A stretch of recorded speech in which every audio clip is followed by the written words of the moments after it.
d'être là, ce samedi matin. Plus près ou plus loin? Bonjour.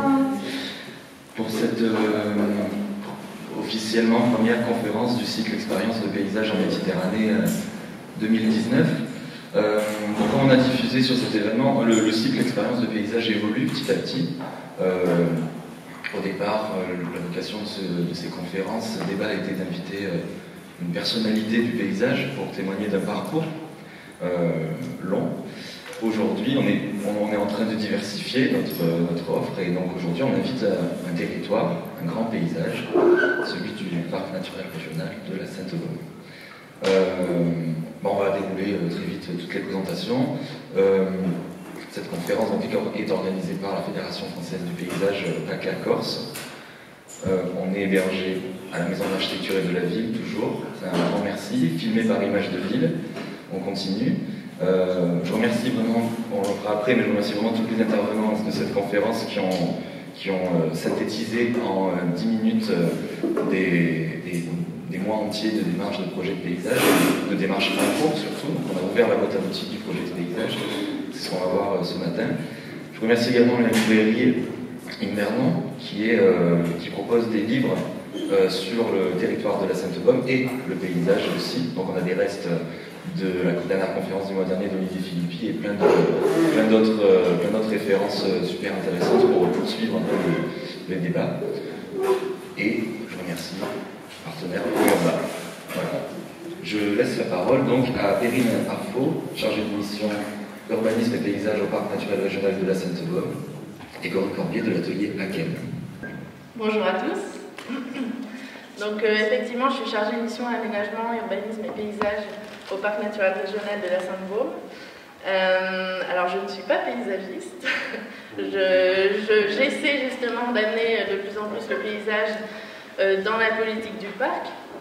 Le parc de la Sainte-Baume est vraiment un parc récent, enfin très récent, on va voir tout à l'heure, et qui a eu cette volonté politique de mettre le paysage au centre plutôt, au cœur de son projet de territoire. Alors, on va commencer par le commencement, c'est-à-dire la création des parcs naturels régionaux. Donc ça date déjà des années 60. À l'époque, la DATAR, qui est cette direction interministérielle chargée de trouver des méthodes d'aménagement du territoire qui n'existent plus actuellement, réfléchissait à inventer une nouvelle forme d'aménagement. Une nouvelle forme qui serait alternative aux parcs nationaux. Les parcs nationaux, pour rappel, sont vraiment des parcs des territoires qui ne sont pas habités, qui sont là pour la protection et la préservation. Et l'idée, c'était vraiment de plutôt répondre aux problèmes des grandes métropoles, à l'urbanisation, à la périurbanisation, tout en préservant les milieux naturels, et aussi s'orienter vers les régions rurales éloignées, qui, elles, n'avaient pas forcément de politique d'urbanisme, et du coup s'attacher à préserver tout en développant l'activité économique sur ces territoires. Donc voilà, inventer un nouvel outil liant écologie et économie. Donc suite à toutes ces réflexions, les parcs ont été créés officiellement par un décret du général de Gaulle, donc le 1er mars 1967. Donc qu'est-ce qu'un parc naturel régional? Donc la base d'un parc, c'est vraiment un projet concerté. Donc c'est concertation avec les habitants, concertation avec les communes, les collectivités, les régions, les départements,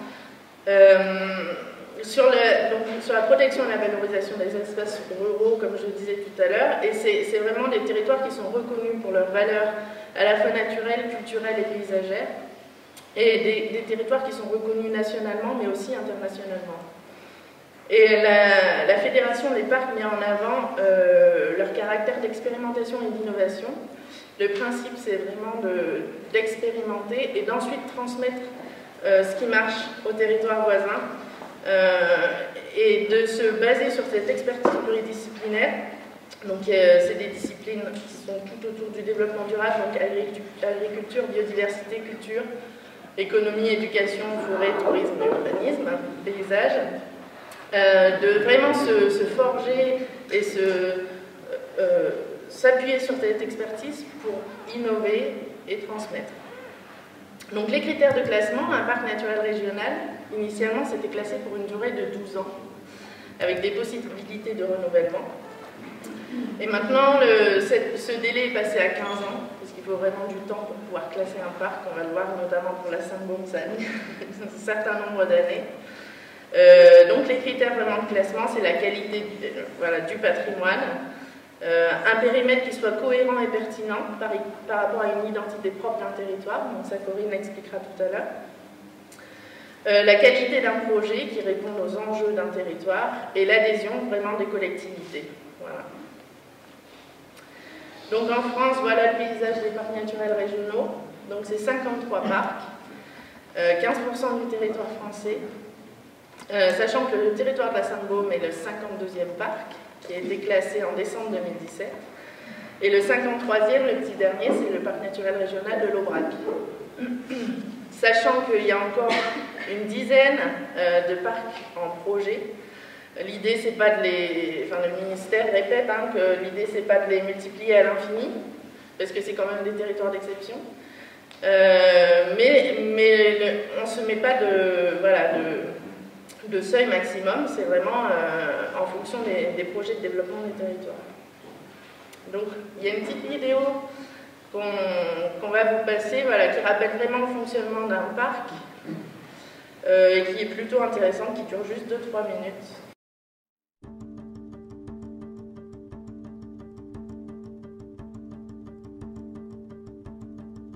On compte aujourd'hui en France plus de 50 parcs naturels régionaux. Ce sont des territoires habités, reconnus au niveau national pour leur patrimoine. Leur vocation est de protéger et de valoriser ces patrimoines, qu'ils soient naturels, paysagers ou culturels, mais aussi d'assurer le développement durable, économique et social.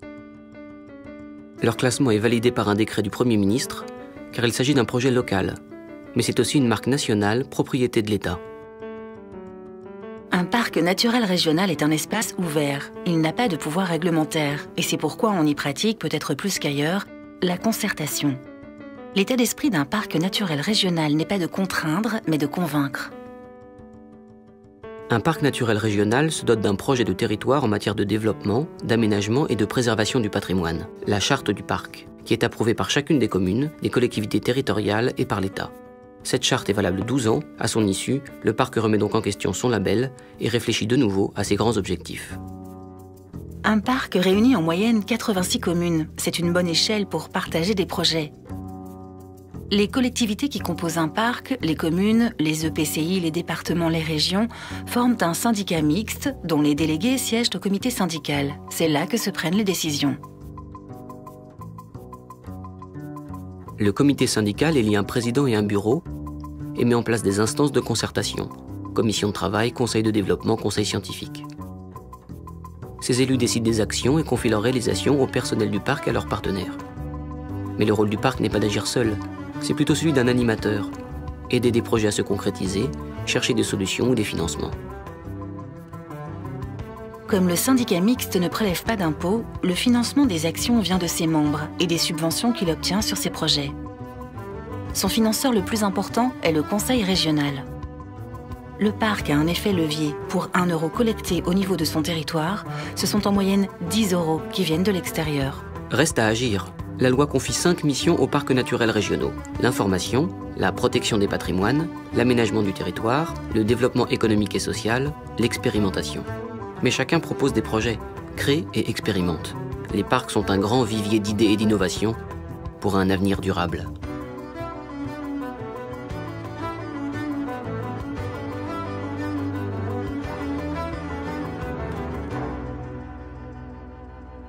C'était joli. Bon, vous avez eu un intermède musical.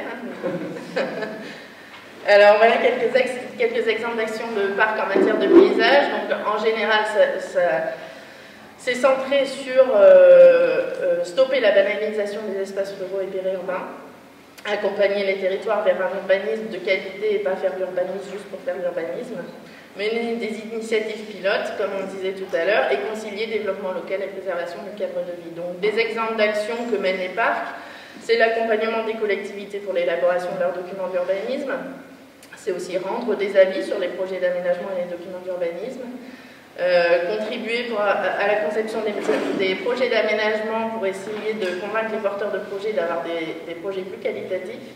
sensibiliser et conseiller les élus et les habitants, notamment à tout ce qui est dimension paysagère des projets, et mener des études ou éditer des documents de référence. Donc il y a des exemples d'études qui vont vous être présentés tout à l'heure, notamment pour la Sainte-Baume. Donc au niveau de la Sainte-Baume, donc comme je vous le disais, 52e parc. En fait, l'idée du parc de la Sainte-Baume date d'il y a plus de 40 ans. En fait, des élus étaient convaincus qu'il fallait essayer de préserver vraiment ce patrimoine qui est de ce territoire qui est vraiment encerclé de métropole et qui est devant un gros enjeu de périurbanisation. Suite à de multiples changements de politique, de compétences aussi des collectivités, en fait, le Conseil régional n'a décidé qu'en 2009 de lancer officiellement le projet du parc naturel régional.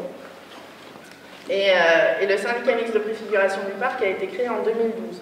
Donc à partir de 2012, ont été menées vraiment les études pour définir le projet de territoire, définir les objectifs du parc naturel régional de la Sainte-Baume et le construire, le co-construire même via une démarche participative. Il y a notamment un conseil de développement qui a été créé, qui est aujourd'hui conseil de parc, et qui est basé vraiment sur la participation des habitants, associations, agriculteurs, tout type de socioprofessionnels du territoire qui vraiment aident le parc et aident les élus et les techniciens du parc à construire et à mettre en œuvre la charte du parc. Et donc le parc a été labellisé officiellement le 21 décembre 2017. Donc ça fait un peu plus d'un an. Donc voilà le paysage des parcs en région PACA.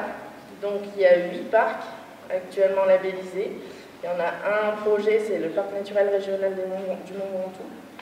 Donc le parc de la Sainte-Baume est vraiment le parc le plus au sud et en fait qui est vraiment encerclé par Marseille et Toulon et qui est soumis à forte pression urbaine.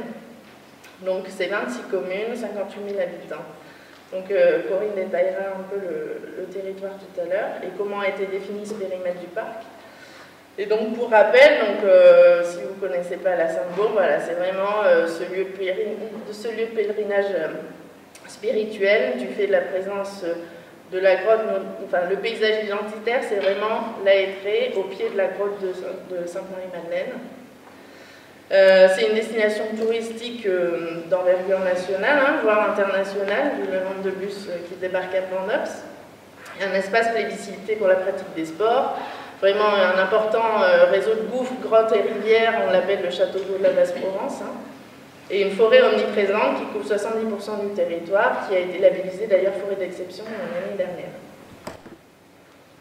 Je laisse la parole à Corinne. Donc je prends le relais sur la partie vraiment paysagère.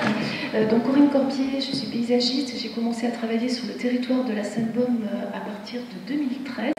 Et comme vous l'a dit tout à l'heure Perrine, la labellisation a été actée en décembre 2017. Donc c'est vraiment un travail sur plusieurs années. Et donc l'idée, je ne vais pas du tout vous décrire la beauté des paysages de la Sainte-Baume, mais je vais plus vous parler, je dirais, de méthode de travail et comment un paysagiste, sur un territoire aussi vaste et aussi diversifié, peut apporter, je dirais, une lecture du paysage et puis ensuite des objectifs de qualité paysagère et accompagner un territoire avec, je dirais, un projet sur les 15 ans à venir. Donc ce travail a été fait en 3 grandes parties. Le premier temps, en fait, ça a été de travailler sur une définition argumentée du périmètre. Ensuite, travail sur le diagnostic, à proprement parler, l'état des lieux, diagnostic de territoire sous le label du paysage. Et après, intervenir vraiment au sein de la charte sur l'écriture du volet paysager, avec les objectifs de qualité paysagère et avec des orientations vraiment spécifiques.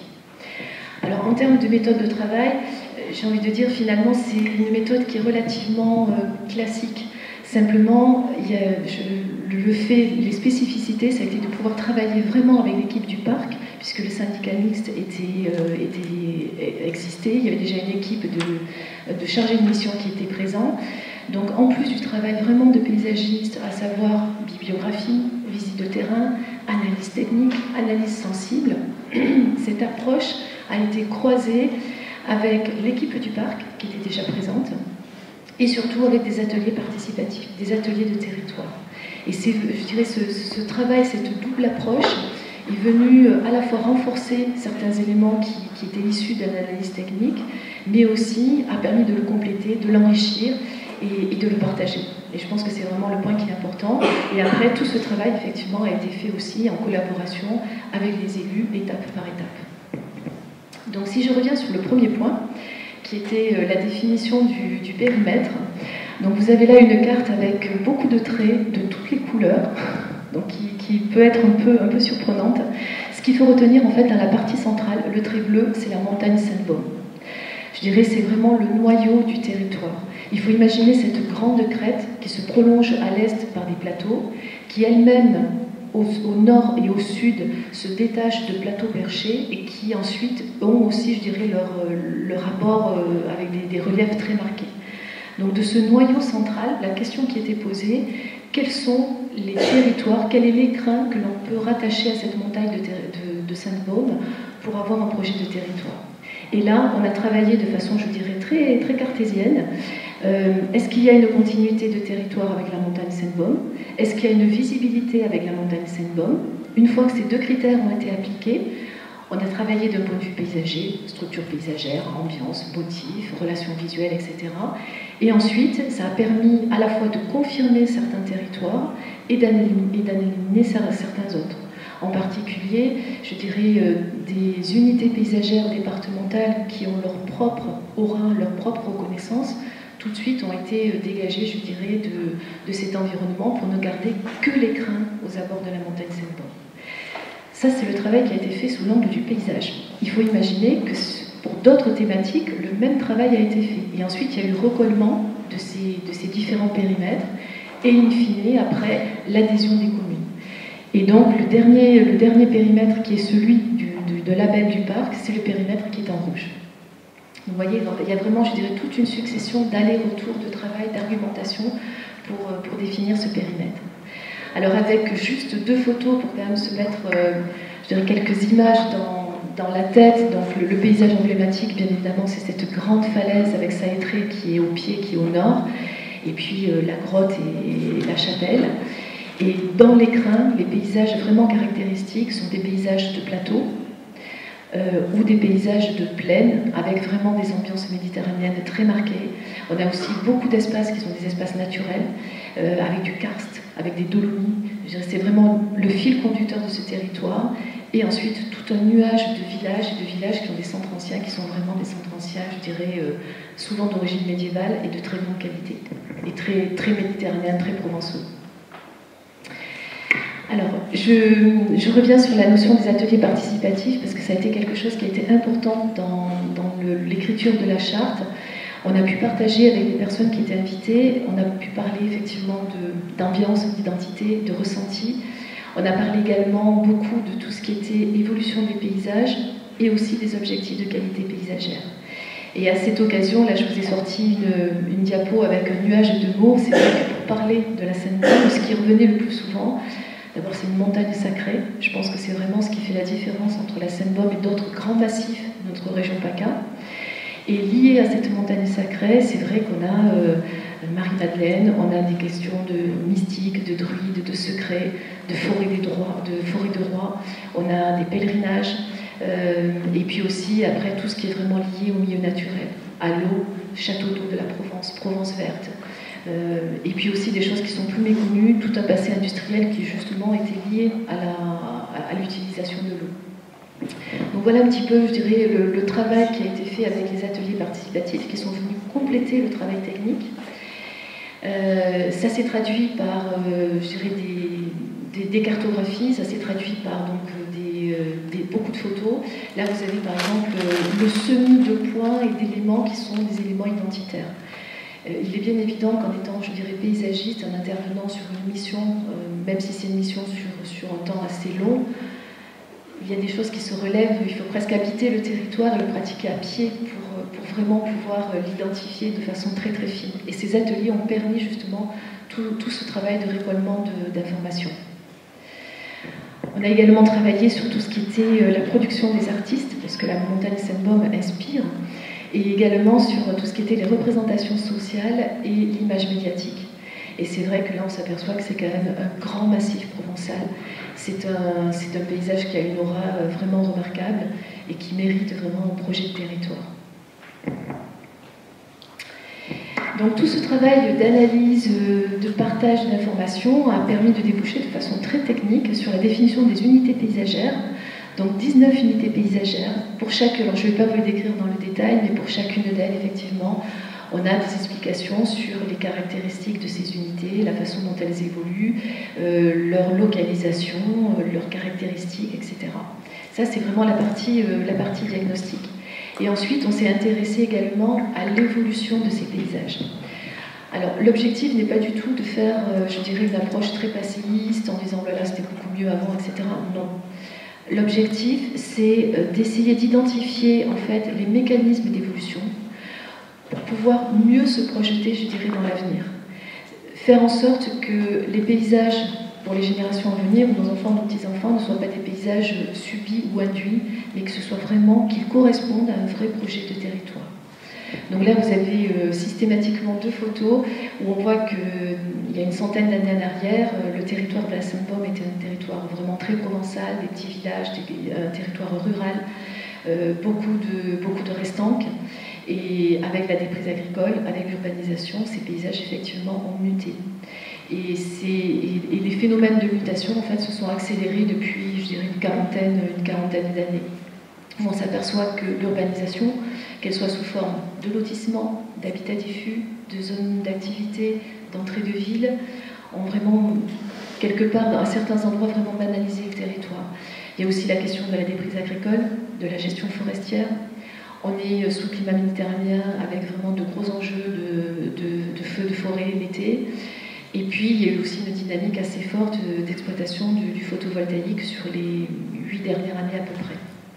Donc voilà, donc tout ce travail, je dirais, pour essayer de comprendre, de ressentir, de décortiquer ce territoire, tout ce travail d'analyse a permis de déboucher sur les objectifs de qualité paysagère. En méthode de travail pour un paysagiste, c'est le point crucial. C'est ce qui permet de faire un lien entre un diagnostic et un projet. Et c'est ce qui permet d'adapter un projet à un territoire. Une charte n'est pas un copier-coller, même s'il y a 53 parcs d'aujourd'hui, chacun a ses spécificités et chacun a son projet sur mesure. Donc parmi les objectifs, beaucoup concernent, il y en a 4 en particulier qui concernent les questions d'urbanisation, de banalisation du territoire. Il y a également tout ce qui est le projet de valorisation du patrimoine bâti et historique, tout ce qui est la découverte du territoire et l'image du territoire. Donc là, ça sous-entend déjà les coins de vue des paysagistes, les points de panorama d'observation du territoire. Il y a également tout ce qui est lié à l'agriculture et à la forêt, au milieu naturel, et ensuite à la gestion des ressources naturelles. Sous-entendu, parce qu'on est quand même sur des secteurs où il y a de gisement en eau qui est important, il y a des carrières, il y a des parcs photovoltaïques, donc la gestion au mieux de ces ressources. Et de fil en aiguille, on est arrivé, c'est vraiment la spécificité du parc de la Sainte-Baume, c'est que l'ambition cadre, c'est inscrire le paysage au cœur du projet de territoire. Donc, je dirais, cette volonté, c'est presque une conjonction, à la fois, je dirais, une volonté politique locale, et puis tout le travail en amont qui a été fait vraiment de décrypter ce territoire, et également, quand on a commencé à écrire en fait la charte de façon thématique, on s'est aperçu que finalement, pratiquement tous les projets avaient une traduction paysagère, avaient une vraie incidence, je dirais, sur l'aménagement du territoire, sur les paysages. D'où la volonté en fait de sortir le paysage en ambition calme et avec une double entrée à la fois thématique et à la fois localisée. Mais il faut quand même savoir qu'ensuite, dans l'écriture de la charte, il y a quand même 4 autres ambitions, 13 orientations, 35 mesures, le document fait 250 pages et je ne vais pas du tout l'aborder ce matin. Je vais revenir sur les questions vraiment de paysage. Parce que le fait de mettre le paysage en objectif cadre, on s'est aperçu très vite que lorsque l'on voulait localiser certains éléments, il était impensable de le faire sur 26 communes. Donc l'idée, en fait, ça a été de repartir sur les éléments de diagnostic, de regrouper les unités paysagères par typologie. Donc on est passé de 19 unités paysagères à 8 typologies, et donc de retravailler sur ces typologies. Alors, comment vous définir de typologie? J'ai envie de dire, c'est le regroupement d'unités paysagères qui géographiquement sont distinctes, mais qui par contre présente les mêmes éléments de structure paysagère, de composition, d'ambiance, et surtout, en termes de projet de territoire, les objectifs de qualité paysagère sont équivalents, donc ce qui permet de les regrouper. Et ensuite, pour que ce soit, je dirais, vraiment pratique pour l'ensemble des élus et même des techniciens, pour toutes ces unités, pour toutes ces typologies de paysages, on a représenté systématiquement les communes, un bloc diagramme qui revient sur les enjeux, je dirais, de diagnostic, et ensuite l'écriture des propositions et la localisation qui fait aussi le lien entre la charte et le plan de parc. Alors, je ne vais pas aller plus loin, je pense tout à l'heure répondre à l'ensemble de vos questions, mais voilà, en 12 diapos, je vous ai quand même résumé 4 ans de travail. Et je repasse pour la suite parce qu'il y a encore des études qui sont en cours sur la thématique du paysage. Merci. Je vais essayer de faire rapide parce que je pense que le temps imparti est quasi dépassé. Bon. On voulait faire un zoom sur une étude que peut réaliser un parc et que en général les parcs réalisent systématiquement, c'est le plan paysage. J'imagine que vous connaissez un peu tous le plan paysage, c'est un diagnostic des objectifs de qualité paysagère et un programme d'action opérationnelle.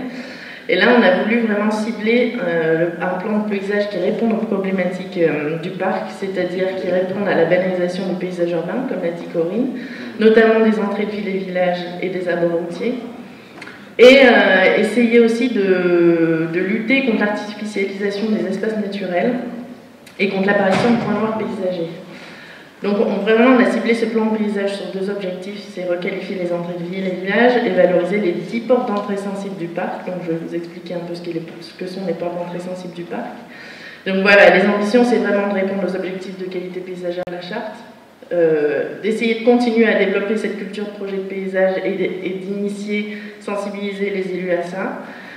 Fournir aux collectivités, aux acteurs des outils qui soient opérationnels, parce que vraiment les élus sont dans cette attente, les services urbanisme aussi des collectivités, dans cette attente d'avoir des outils qui soient concrets, qui peuvent être concrètement mis en œuvre sur le terrain et permettre de nourrir des choix politiques, notamment pour les documents d'urbanisme. Donc au niveau des entrées de ville, voilà, je vais passer un peu rapidement sur la méthode, mais c'est vraiment pour vous dire qu'on a essayé de se concentrer sur les entrées de ville, donc du territoire, et d'essayer de définir des outils qui soient adaptés aux communes et que les communes puissent prendre en main facilement pour leur projet d'aménagement. Donc on a défini, on travaille encore avec Corinne sur cette étude-là, donc on a défini 4 typologies d'entrées de ville. Donc les entrées de villages et hameaux, qui sont plutôt, voilà, on a le village de l'Acadière d'Azur et du Castellet qui sont des villages perchés, le village d'Evenos également, on a le village de Ribou aussi qui est vraiment un petit hameau. Après on a des villages de ville avec extension urbaine, voilà, vraiment qui ont une problématique importante de standardisation, si on peut dire, de lotissement en entrée de ville. Des villes avec extension urbaine bordée par un axe routier. Et des villes sur un axe routier de liaison. Voilà, donc on a défini 4 typologies d'entrée de ville pour réaliser le diagnostic. Donc là, c'est vraiment reprendre ce concept de concertation avec les élus, avec les techniciens des communes, en faisant un diagnostic, donc des ateliers participatifs. Donc on a fait quand même un diagnostic de terrain technique avant avec Corinne. Et ensuite, on a voulu partager ce diagnostic avec les élus. Donc en faisant des ateliers, donc on a d'abord été sur le terrain, on a échangé aussi à l'aide de photos, à l'aide de documents anciens, on leur avait demandé de ramener toujours ce principe de carte postale et de photos anciennes, non pas pour critiquer ce qui a été fait récemment, mais pour vraiment comprendre les systèmes d'évolution, et identifier aussi les outils et les freins qui sont rencontrés par les communes pour pouvoir proposer concrètement proposer des choses concrètes. Donc, au niveau de la notion d'entrée de ville, voilà, on a écouté vraiment ce qu'avaient à nous dire les élus, donc notamment sur la notion d'entrée de ville, qui est une notion un peu compliquée à identifier pour tout le monde d'ailleurs. Donc on a eu plusieurs approches, donc une certaine densité bâtie, une qualité bâtie et des clôtures qui est importante. Par contre un habitat diffus ou pavillonnaire en entrée de ville, qui engendre vraiment un manque de repères. Et donc c'est comment travailler cette transition et cette approche vraiment des villages, notamment quand on a cette problématique d'extension urbaine qui est plutôt prégnante. Donc on a, voilà, historiquement, effectivement, entrée de ville, c'est des portes qui sont vraiment matérialisées. Ensuite, on a eu ce développement au XVIIIe et XIXe siècle où les entrées de ville étaient plutôt liées au développement des faubourgs. Et aujourd'hui, c'est vraiment cette problématique de l'étalement urbain. Et que faire avec cet étalement urbain qui s'est fait sans réflexion aux entrées des villes et villages. Voilà, donc on a identifié 10 enjeux suite aux ateliers. Donc c'est vraiment des thématiques qui vont nous servir par la suite pour proposer des outils opérationnels. Donc c'est la mobilité, les délaissés, accotement, publicité, réseau, stationnement, plantation, clôture, mobilier, équipement et cône de vue. Voilà. Donc c'est vraiment les enjeux qui sont ressortis à chaque fois des ateliers. Et donc l'idée, dans le plan paysage, c'est de proposer des outils de travail opérationnels, donc avec des fiches techniques et thématiques que les élus et surtout les services techniques pourront s'approprier pour réaliser les projets d'aménagement. Un livret qu'on appelle pour l'instant livret PLU pour que les entrées de ville puissent être intégrées, en tout cas les projets d'entrée de ville puissent être intégrés aux documents d'urbanisme. Et des esquisses d'aménagement qui sont vraiment, là l'idée c'est de faire des esquisses sur des situations représentatives, donc des communes représentatives, que d'autres communes pourront s'imprégner pour leur propre projet. Parce que des esquisses d'aménagement sur 26 communes c'est compliqué. Je speed alors. Les portes sensibles du parc, deuxième thématique du plan paysage. Donc les portes sensibles, c'est vraiment des portes qui ont été définies en termes d'ambiance et de pratique du territoire. Donc c'est des portes où le visiteur se sent à l'orée de la montagne Sainte-Baume et qui se distinguent vraiment des portes d'entrée physiques. Les portes physiques, en fait, c'est vraiment l'entrée dans le périmètre du parc. Les portes sensibles, c'est là où, quand on chemine, à un moment donné, on se sent arrivé sur la montagne Sainte-Baume, et c'est là qu'il y a vraiment des enjeux en termes d'embellissement et en termes de valorisation de ces portes d'entrée sensibles. Bon, je vais peut-être arrêter là. Si vous avez des questions par la suite ou si vous voulez en reparler suite à la conférence, on en reparlera. Oui, je pense que c'est bien de dérouler. Après, on va garder la présentation affichée, donc on pourra revenir lors du débat. On va faire comme ça. On va tourner. Merci d'avoir respecté le temps. C'était chronométré parfaitement. Alors, je laisse la parole à l'atelier Saltus. Et je ne l'ai pas dit tout à l'heure, mais cette conférence chorale, donc, elle a pour but de montrer, comme dans le livre de Pierre Donadieu, Les paysagistes, qui est en vente à la librairie juste derrière vous, et qui est un excellent livre qui montre toute la palette de la profession de paysagiste concepteur. Le but de cette conférence, c'est de mettre en lumière les différentes manières de travailler. Paysagiste maître de l'ouvrage, paysagiste maître comme Perrine, paysagiste maître d'œuvre accompagnant d'un territoire, d'une maîtrise d'ouvrage, et paysagiste bureau d'études, à qui on laisse la parole maintenant, pour finir avec les futurs paysagistes de l'École nationale supérieure de paysage. Eh bien, bonjour à tous. Déjà, merci déjà à Pierre et la FFP de nous accueillir dans ces locaux. Merci aussi à la MAV pour cet accueil dans cet espace très agréable. Donc nous sommes l'atelier Saltus, donc un bureau d'études de paysagistes concepteurs, qui donc est très attaché au travail sur les espaces forestiers et les espaces agricoles. Et nous allons vous présenter en fait un projet que nous avons commencé il y a à peu près un trimestre sur la réalisation d'un manuel paysager et environnemental sur la gestion forestière du parc naturel régional. Et donc la présentation se nomme « Co-construire un outil d'aide à la décision ». Donc c'est bien là l'objectif, c'est que le manuel soit un outil à destination avant tout des propriétaires forestiers, mais aussi des gestionnaires et de certains politiques, pour donc orienter, donner des clés de lecture, et donc si possible arriver sur des outils vraiment tangibles de gestion forestière qui croisent une certaine transversalité d'enjeux. Donc sur la première partie, je vais vous présenter tout ce que nous portons en termes d'éthique du projet de paysage à l'atelier Saltus. Donc ça va être plutôt des principes théoriques sur nos fondamentaux méthodologiques et ce qu'on manipule pour la réalisation de cette étude.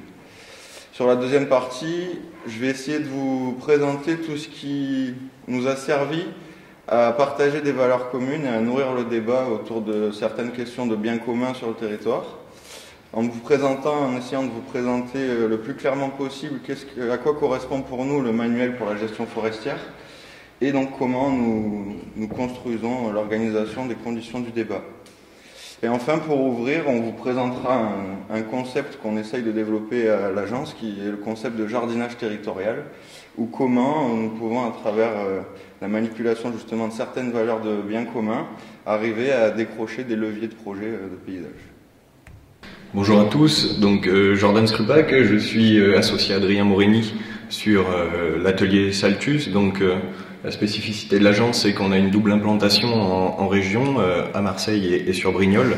Notre pratique de projet va de la connaissance vers l'action, et c'est pour ça que dans le cadre de cette étude, nous sommes allés à la rencontre d'autres disciplines en invitant des experts forestiers, donc avec le bureau Avis Silva, dans lequel on rassemble des experts forestiers, des ingénieurs forestiers, adeptes de la méthodologie Pro-Silva, qui défend une sylviculture à l'échelle européenne de la futée jardinée.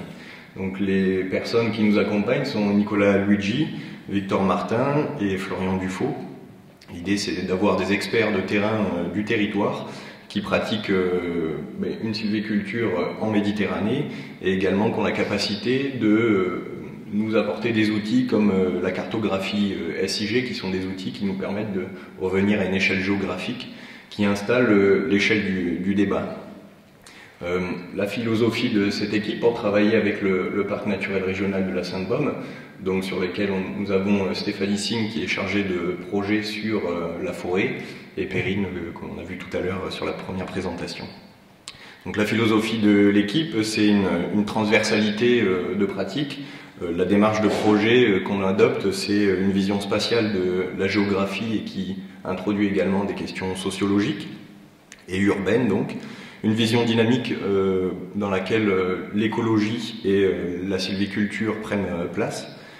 L'idée de parler de la forêt en Méditerranée, c'est installer le débat dans le temps long et de les croiser aujourd'hui avec les enjeux contemporains que l'on peut connaître, avec notamment l'incertitude climatique et autres. Cela implique pour le parc d'élaborer un outil partagé pour inventer les paysages de récolte de demain.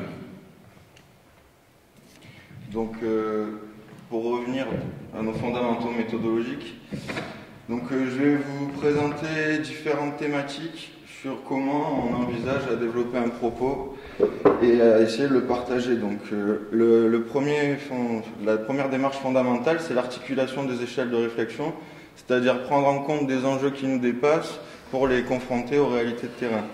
Le premier enjeu, il est avant tout climatique, hein, il est commun à tous. C'est donc le dérèglement climatique, dont on peut se projeter grâce à l'INRA sur l'évolution du domaine climatique méditerranéen en France, qui est ici représenté sur le triptyque de cartographie de la France en rouge, et ces évolutions climatiques, on peut déjà, grâce à certains observateurs, en rendre compte sur les impacts qu'elles peuvent avoir sur la végétation. Donc vous avez en illustration sur les trois photos du bas, à la fois donc des effets de dépérissement, donc foliaire à gauche sur le pin sylvestre. On a aussi la graphiose de l'orme qui peut être très ravageuse et qui coïncide avec certaines dérégulations climatiques. Et vous avez à droite un redémarrage de chêne pubescent après la sécheresse de 2007. Ce qu'on peut dire sur cette prise en compte climatique, c'est déjà que la forêt correspond à un bien commun qui s'impose à nous tous, de par tous les services écosystémiques qu'elle rend. Et la meilleure réponse en termes de gestion forestière face à cette incertitude climatique, c'est de travailler et de gérer sur une question de diversité. Donc en tant que paysagiste, même si on est associé à des ingénieurs forestiers, on ne pourra pas, en toute humilité, on ne pourra pas donner de réponse. En revanche, on pourra orienter vers le plus de diversité possible pour travailler sur des systèmes qui soient le plus résilients possible, c'est-à-dire qui puissent le plus s'adapter au dérèglement climatique en cours. Donc, au travers de cette articulation des échelles, derrière l'atelier Saltus, on s'attache vraiment à décortiquer le territoire Ici, ce qui nous importe également énormément, c'est d'associer à chaque échelle de réflexion un outil illustratif, une certaine illustration, pour justement engager le débat et pouvoir identifier des enjeux spécifiques à chaque échelle de réflexion. En haut à gauche, vous avez donc ce qu'on appelle un bloc diagramme représentatif du territoire dans son ensemble et de ses franges extérieures. Sur ce type d'échelle, qui là, nous sommes au 200 millième, nous, ce qui nous intéresse, c'est de comprendre les influences qui sont extérieures au territoire. Donc on a pu un peu le voir avec la présentation de Perrine. C'est un territoire qui est à proximité de grandes aires urbaines, donc notamment Toulon-Provence-Méditerranée et la métropole d'Aix-Marseille. Donc un territoire en prise à des pressions urbaines et périurbaines sur ses franges, mais un territoire aussi qui présente une certaine réalité en termes de ruralité en son cœur, notamment par le fait que c'est un territoire qui est très, d'où la particularité du relief va créer des situations de cloisonnement entre des vallées, des plateaux, qui du coup, il y a ce contraste entre des franges qui vont être très convoitées, avec une pression foncière et une spéculation vraiment très visible, et des cœurs de parc qui vont garder une identité rurale et où les enjeux sont assez distincts. Donc cette échelle-là permet de comprendre les influences exogènes du territoire et en même temps de comprendre les grandes lignes de force, comme on les appelle nous, donc qui sont souvent des déterminants géographiques, de relief, d'implantation de l'hydrographie, tout ça. Donc cette échelle permet de dresser un bilan géographique. Donc derrière, nous travaillons sur des échelles au 25 000 ou même un peu en dessous, donc qui nous permet ici d'identifier des situations plus à l'échelle de la commune, justement par rapport à la diversité de ces situations de cloisonnement sur le territoire.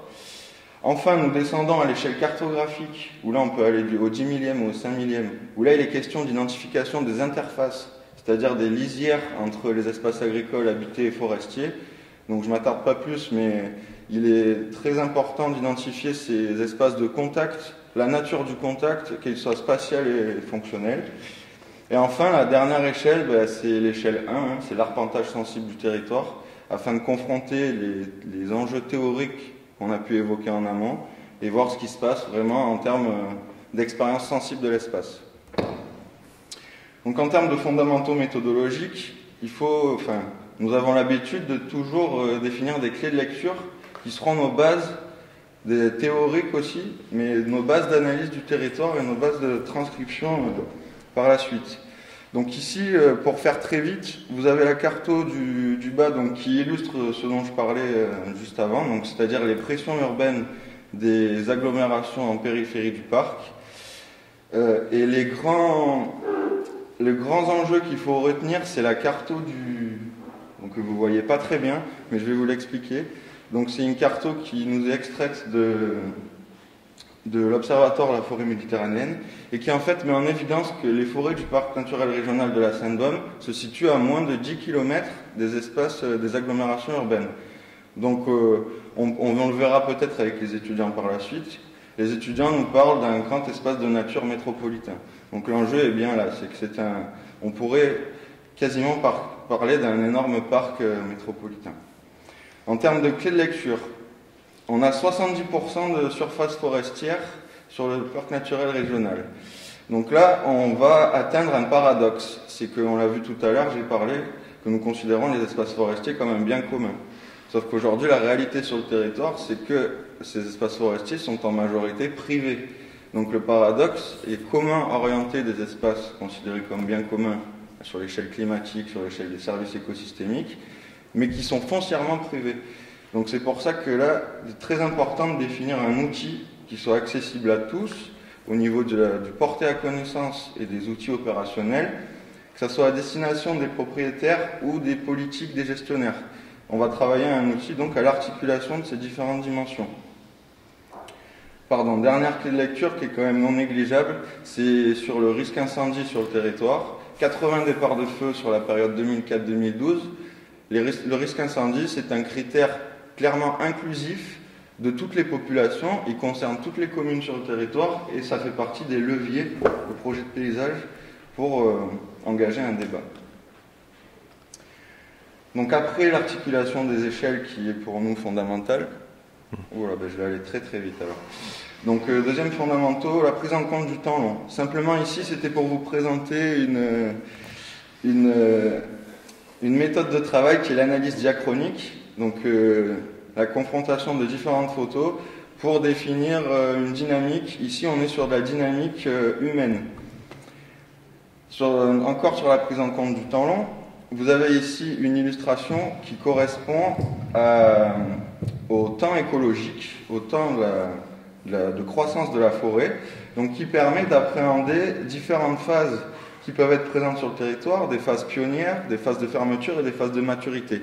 L'idée ici, c'est de pouvoir donner à voir une illustration qui permette de classer entre guillemets différents espaces en termes de différentes phases de dynamique végétative. Toujours en mettant en parallèle avec la fonction clé, la fonction des sols, que le petit schéma que vous avez à gauche, car à l'échelle de la gestion forestière, on a toujours besoin de prendre en compte le rôle du sol et ce qu'on a donc en termes de station écologique en place. Donc il faut que j'accélère, donc je passe très vite. C'est bon. Adrien a fait le point sur la question de l'incendie et comme nous dit Gilles Clément, le feu c'est l'affaire de tous. Et quand on se confronte aux questions de paysage, la question de l'incendie n'est a priori pas évidente de premier abord. Et l'objectif de ce manuel paysager, c'est de donner à voir l'invisible, donc partager ce risque pour construire une attitude de projet, puisqu'on s'aperçoit que les lisières de parc sont les espaces les plus morcelés en termes de taille de parcelles et aussi de propriétés foncières, dans lesquelles les situations habitées impliquent des documents de planification spécifiques et qui dépassent la vision réglementaire de la politique DFCI pour introduire un projet agro-silvo-pastoral dans lequel l'épaisseur de projet est à construire, est à inventer pour expérimenter les enjeux de la transition écologique. L'idée, c'est de renverser une situation subie comme un arrière de ville à une épaisseur de projet dans lequel la perturbation écologique du feu devient une valeur de projet. Donc on va rapidement passer à la partie 2, donc en ce qui concerne le partage des valeurs communes. Je vais malheureusement aller très vite, mais si la présentation vous plaît ou si vous voulez poursuivre, je vous la transmettrai sans problème et elle sera disponible sur la FFP. Donc sur la question des enjeux, des biens communs, donc des thématiques qui nous rassemblent, on a ça a déjà un peu été évoqué par Perrine et Corinne sur les enjeux. Donc on a identifié 3 thématiques de biens communs, 3 enjeux donc, qui nous concernent particulièrement sur le manuel de la gestion forestière. Donc une périurbanisation et un développement de l'urbanisation qui se caractérisent par des habitats à risque sur le territoire. Donc on a vraiment un mélange d'interfaces entre l'habitat, les espaces forestiers, qui nous créent des espaces très vulnérables. Et donc sur cette question, le dessin des lisières et le travail des lisières habitées, rurales et forestières est indispensable. Donc c'est un enjeu prioritaire. Le deuxième enjeu qui donc répond vraiment à tout le territoire, c'est que ce sont des territoires certes ruraux mais en forte mutation.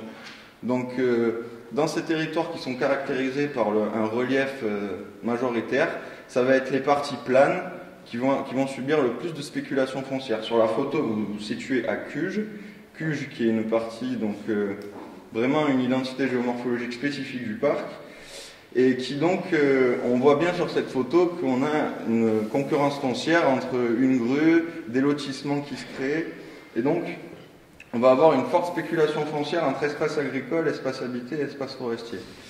Le deuxième enjeu, le troisième enjeu, qui correspond à un bien commun partagé, c'est donc cette géomorphologie spécifique du PNR qui a engendré le fait que nous sommes en présence d'un étage montagnard, donc là on parle d'écologie, et cet étage montagnard, de par sa position géographique qui est emprunt aux influences littorales, peut être considéré réellement comme une vigie du changement climatique. On l'a vu, le domaine climatique méditerranéen va migrer vers le nord. Les impacts que l'on aura observés sur ce territoire peuvent être potentiellement des repères pour travailler, a fortiori, dans le temps long, sur les espaces préalpins, donc plus au nord.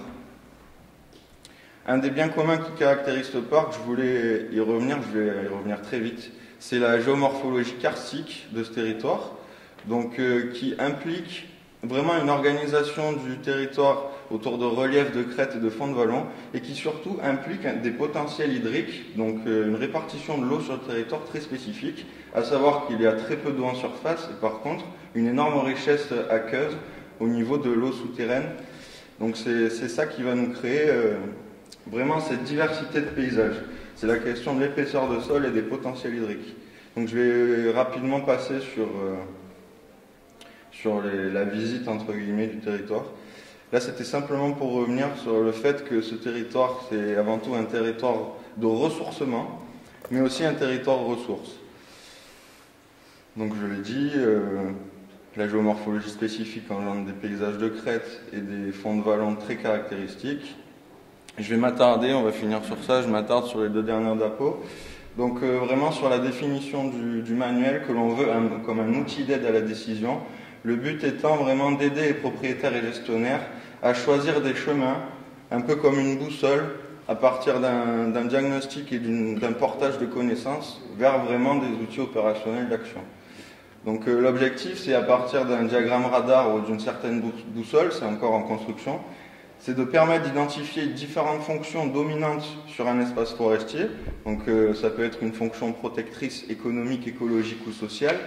Et à partir de l'identification de ces fonctions dominantes, j'ai cherché donc à vous faire un petit focus sur une situation avec une fonction économique dominante sur un espace forestier, où là notre objectif dans le manuel, ça va être de travailler sur une clé de détermination sur ce qu'on appelle l'échelle stationnelle, l'échelle de la station forestière, qui est en fait encore une imbrication d'échelle fine.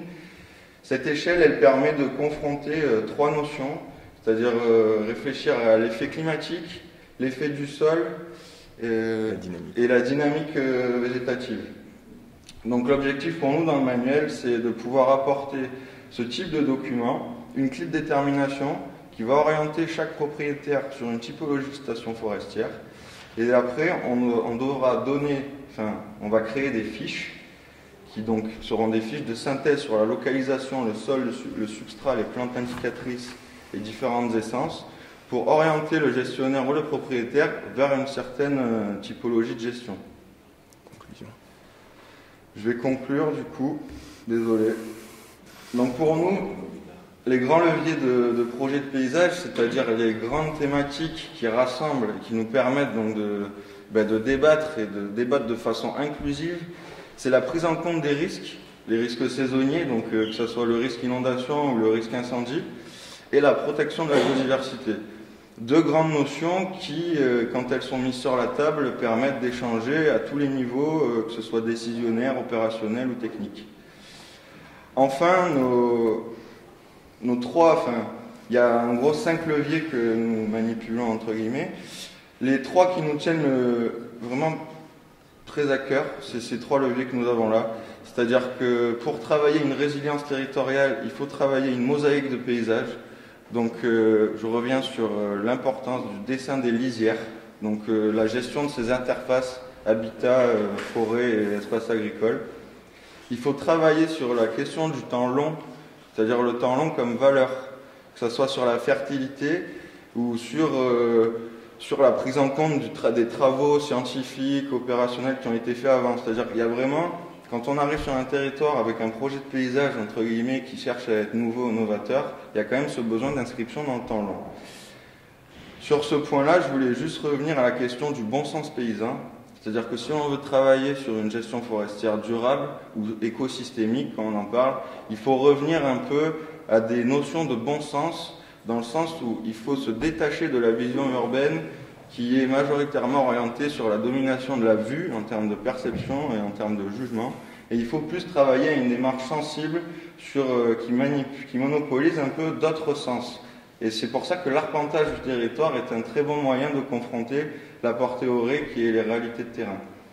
Enfin, dernier levier au projet de paysage, c'est la question de la gestion intégrée des espaces naturels et agricoles, et donc de la place de l'animal en tant que compagnon du projet, que ce soit pour valoriser la biomasse comestible ou créer des événements dans le paysage.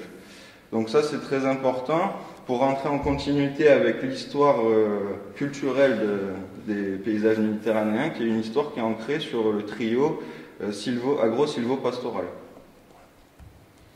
Donc merci pour votre attention, désolé pour avoir dû faire vite. Bravo pour cette synthèse. Et de toute façon, on était conscient que quand on ouvre la boîte à outils du projet de paysage, ça peut être infini. Surtout quand c'est en cours de réalisation. Et merci beaucoup.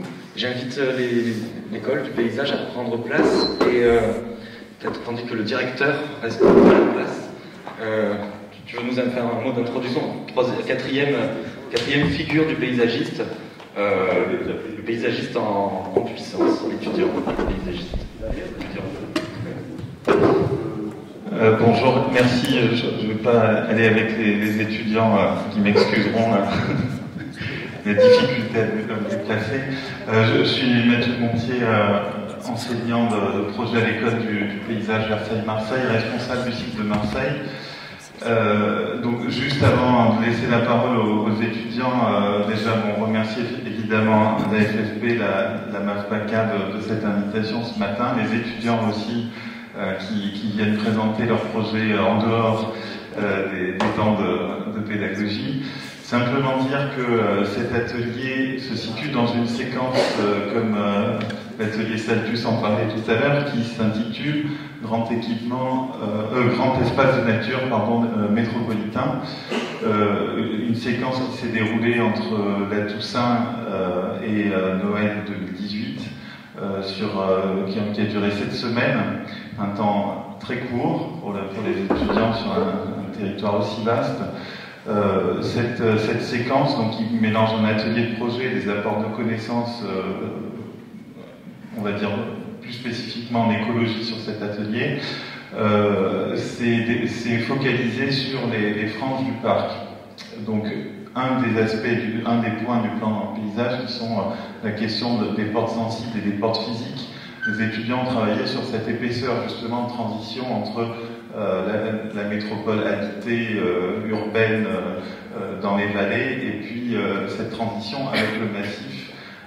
Et un des objectifs de l'atelier était justement de mesurer, de dimensionner cette épaisseur, cette lisière de parc qui, ils vous le montreront, a une épaisseur évidemment variable. Peut-être juste dernier point dans cette séquence, et puis ensuite je vous laisse la parole. Un des objectifs, le premier, c'était de les familiariser avec la commande de plan paysage, donc ce que Corinne nous a présenté tout à l'heure. Et puis ensuite, donc ça c'est l'aboutissement de ce premier objectif, ça a atterri sur des fiches actions, dont chacun d'eux se sont emparés dans une deuxième partie de la séquence, qui était le développement de ces fiches actions en projet. Donc il y a 2 temps quand même clés dans cette séquence, dans un temps encore une fois très court, qu'ils ont dû traiter. Merci Mathieu pour cette présentation de l'atelier. Du coup, je vous laisse la parole. Merci. Et les travaux sont affichés dans le... Exactement, c'est ça. Du coup, merci à Mathieu, merci à la FFP du coup de nous avoir accueillis. Et je suis avec Léna et Roxane pour présenter donc nos travaux sur cet atelier. Donc là, comme on a mis sur cette première photo, on a à peu près Marseille en fond et un peu ce territoire sur lequel on a pu faire nos projets. Donc voilà, Mathieu l'a très bien dit, on a eu 2 phases de 7-8 semaines en fait, avec l'élaboration des fiches actions et ensuite dans une phase écologique et de projet, comment est-ce qu'on réalise la fiche action d'un de nos camarades sur un projet qu'on n'avait pas réalisé dès le départ. Donc là on a les enjeux de comprendre un peu qu'est-ce qu'était un plan paysage, se l'approprier et dessiner un peu à partir de ces fiches d'actions. Là, comme vous pouvez voir, en fait, on est sur les 3 communes de Gémenos, Auriol et Saint-Zacharie qui sont concernées par la métropole et qui regroupent en fait à travers nos visions de paysagistes étudiants, quelques problématiques assez importantes. Les tramways piétonnes, risque d'inondation. Et nous, on a pris 2 projets sur ces 7 semaines qu'on va vous présenter maintenant, notamment sur Gémenos et Auriol. Avec, donc ça c'était le projet que j'avais présenté à la suite de la première phase sur voilà, donc à Gémenos, le vallon du parc de Saint-Pons, avec comme base la diversité écologique qui était très importante à ce niveau-là, qui était aussi une entrée de parc, une entrée écologique, sur laquelle j'ai un peu répertorié ce qu'on avait, à savoir des espèces très rares à cet endroit et qui nécessitaient aussi une protection par rapport aux enjeux humains qu'on avait dans le vallon. L'idée donc c'était de trouver des espèces qui structurent en fait une stratégie et non plus de partir de l'humain comme base de projet, mais des conditions de chaque espèce. Donc ici l'eau, les berges à la forêt représentées par une algue très caractéristique de cet endroit, l'écrevisse à pattes blanches et le murin de Bechstein pour créer un milieu idéal qu'on pousserait en fait jusqu'à la ville et ramener voilà cette nature en ville et avoir une autre perception du projet. Et mes camarades ont réalisé donc à partir d'une fiche action plus sur le côté naturel du parc, avec voilà un état des lieux sur donc je sais pas si tout le monde connaît dans le parc de Saint-Pons, voilà le moulin de Cuche qui est vraiment un endroit, un spot entre guillemets, qui était nécessaire d'aménager pour le public en respectant donc la diversité du milieu et ses enjeux, notamment le piétinement et la recréation des milieux qui avaient disparu. Donc voilà quelques exemples pour montrer à quel point on peut aller loin dans cette deuxième phase plutôt écologique sur 2 semaines. Donc merci Antoine. Donc je vais vous présenter un deuxième projet qui se trouve sur la commune d'Auriol, qui est donc une commune à cheval sur le secteur du PNR. Donc il y a sa partie naturelle intégrée au périmètre et sa partie urbaine qui est en limite. Donc sur cette commune, au niveau du diagnostic, j'ai pu distinguer 3 secteurs et identités différentes. Donc une zone urbaine au bord de l'Uvonne avec le chemin de l'eau à valoriser comme étant l'un des objectifs. Ensuite, en remontant dans le vallon du Vède, on a une zone périphérique agricole où l'agriculture serait à valoriser. Et une troisième identité avec la partie massif où en fait on a une route départementale très sinueuse qui permet d'accéder au sommet de la Sainte-Baume. Donc j'ai fait des coupes qui représentaient, donc en partant en bas de la vallée de l'Uvonne et jusqu'au sommet de la Sainte-Baume, où on peut observer un gradient de paysage, donc du plus urbain au plus naturel, avec une variation des risques, donc dans la vallée de l'Uvonne, d'un risque inondation, et dans les sommets, un risque incendie important, et donc la présence de cette forêt. Et donc j'ai décidé, dans la partie fiche action, de zoomer sur le massif, où j'ai pu distinguer un chapelet de bâtiments, soit des bâtiments abandonnés, ou des granges, ou des cabanes de chasse, différents éléments que j'ai voulu intégrer dans une gestion forestière. Et donc j'ai choisi de zoomer sur une clairière avec une citerne, qui est un lieu qui représentait bien à la fois le risque incendie, mais aussi des vues ouvertes assez panoramiques sur les sommets de la Sainte-Baume. Et donc j'ai choisi de valoriser 3 objectifs qui sont le maintien de milieux ouverts avec des vues dégagées, permettre un accueil du public avec du stationnement, la création de belvédères et de refuges, puisque cette route départementale est également très fréquentée par les cyclistes et les motos.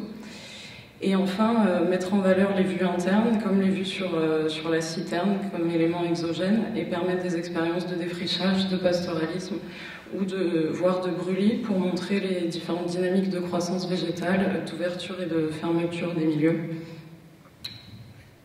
Ce qui donne lieu, en fait, à ces différents croquis et coupes d'intention, pour ensuite donner cette fiche action à un autre groupe d'étudiants, où ici on peut voir donc une vue par exemple sur les dents de Roquefort-Cade, qui est un élément paysager assez marqueur. On peut observer aussi une ferme abandonnée, donc, qui étaient des éléments que je souhaitais mettre en lien dans ce réseau de clairières. Et donc l'objectif, voilà, c'était la volonté en tout cas d'intégrer des belvédères plutôt discrets pour mieux révéler le paysage lointain et d'installer des refuges périurbains donc pour accueillir le public, plutôt comme écho à cette citerne qui est un élément très marqueur de ce site. Voilà, donc je vais laisser la parole à Léna qui a hérité de cette fiche action pour poursuivre son projet. Alors c'est un travail que j'ai mené avec Nicolas Palais qui ne peut pas être là. Alors quand on s'est rendu sur le site, on s'est rendu compte que... Comment ? Il ne peut pas. Oui. J'avais entendu il ne peut pas. Ah non, il pouvait pas. Donc on a été sur le site ensemble et on s'est rendu compte qu'on était entouré d'une géographie très complexe, qu'on trouvait très intéressante au niveau de la pédagogie aussi. Quand on se trouve au niveau de la citerne, on a donc, comme le disait Roxane, les vues sur les dents de la Roquefort-Cade, sur les têtes de Roussargues, et on est aussi proche du ravin des Infernets, et avec Nicolas, on a voulu pousser un peu plus loin en allant vraiment au bord du ravin des Infernets, et on s'est rendu compte que quand on a une vue dégagée par beau temps, on avait une vue donc sur la Sainte-Victoire, mais également sur le territoire régional avec le mont Ventoux et également le mont de Lolland. Donc on a décidé de rajouter donc, le belvédère du ravin à la commande de Roxane, qui était les belvédères des dents, et traverser donc aussi le cycle de la garrigue, parce qu'on s'est rendu compte qu'on avait tout un gradient de la garrigue qui était très intéressant aussi au niveau pédagogique. Donc on avait de la jeune garrigue au niveau de la citerne, des garrigues en transition et une pinède au niveau du ravin, qu'on a décidé donc de préserver en instaurant une zone de pâture. Donc ici, on a décidé de mettre la citerne au centre du virage de la route et de la mettre en scène par une forme de land art. C'est-à-dire qu'on voulait la garder comme élément exogène et en même temps l'intégrer. Donc permettre de la voir et aussi avoir du coup un aspect pédagogique au niveau du feu. Et ces poutres, donc, qui vont cadrer le regard, vont aussi permettre de faire des belvédères, par exemple là sur la Roquefort-Cade, où on installe directement des bancs sur les poutres avec des indications pédagogiques sur les poutres. Pour ce qui concerne les cheminements, on a décidé toujours dans cette vue pédagogique d'intégrer des roches qui permettraient aux usagers d'être guidés sans pour autant être complètement contraints, en gravant ces roches toujours avec des aspects pédagogiques. Donc là, par exemple, on a gravé la ciste, tous les éléments qu'on peut retrouver dans la garrigue. Et les cabanes de chasseurs, on a décidé de les reconvertir donc, en observatoire de la faune et aussi en refuge. Ça nous paraissait un peu compliqué de garder les chasseurs alors qu'on amenait de l'accueil du public. Et donc ces observatoires, toujours pour garder ce système de poutres, utiliseraient donc toujours dans cette vue pédagogique des poutres gravées sur la faune, où on aurait toujours une relation aussi avec le mouton pour le pâturage. Et enfin, le belvédère du ravin, qu'on a voulu minimaliste aussi pour suivre les indications de la fiche action. En fait, on s'est rendu compte quand on était sur le site qu'on avait des grandes roches, donc du système karstique, des énormes roches qu'on pouvait réutiliser et graver comme on pourrait faire avec une table d'orientation, mais directement gravée dans la roche, au pied des usagers. Toujours avec cette mise en scène du pâturage où l'homme serait vraiment en relation avec le pâturage, avec les moutons, pour avoir cet aspect pédagogique sur l'histoire de cette région. Donc on vous remercie, on remercie encore la FFP PACA. Et on a eu différentes stratégies dans toute notre promotion, donc on a mis les A0 qu'on vous invite à aller observer. Merci.